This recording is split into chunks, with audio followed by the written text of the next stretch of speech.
एक बार नामदेव जी महाराज बड़े सिद्ध महापुरुष थे, तो उस समय का जो बादशाह था वो मुगल बादशाह था। उसने सुना जब हिंदू फकीर ये सिद्ध है तो बुलाया और कहा तुम सिद्ध हिंदू फकीर हो तो कमाल दिखाओ, और काट दिया गए, सामने गाय काट दिया। ये विठल विठल विठल ये सब क्या?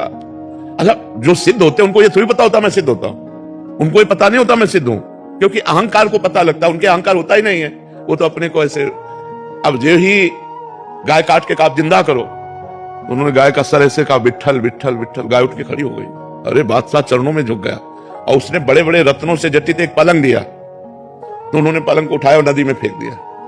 बादशाह को बहुत बुरा लगा, उनका आपने पलंग जो हमने भेंट में दिया उसे नदी में क्यों फेंक दिया? बोले हमारे काम का नहीं। बाबा जी हमारे किस काम का? बोले हमारा पलंग निकालो। तो उन्होंने ऐसे 10 पलंग निकाल दिए नदी से, चमत्कार। अरे बादशाह चरणों में लौट गया। अब इतना सा हुआ, जय जय हुई, वहां से चल पड़े, बोले विठल भगवान के दर्शन करने जा रहे हैं। अब विठल भगवान के दर्शन करने की सोचा जूती कोई चुरा न ले जाए। अब आप विचार करो, इतने रत्नों के पलंग ऐसे निकाल दिए, तो उन्होंने अपनी जूती अपने गमछा में लपेटकर और कमर में बांध ली। और जब विठल भगवान मंदिर में जूता प्रवेश निषेध है, जूता है, छाता है, ये चीजें प्रवेश निषेध है, तो वो जे भी विठल भगवान के दर्शन करने से उन्माद में हो गए, अपने प्यारे के दर्शन से नाचने लगे। अब नाचने में गांठ खुल गई, जूता वहां गिरे, तो वहां के जो विठल भगवान के सेवक थे ना, उनको धक्का मार करके उनको पीट करके बाहर। क्या लीला संतों की समझ में आवे?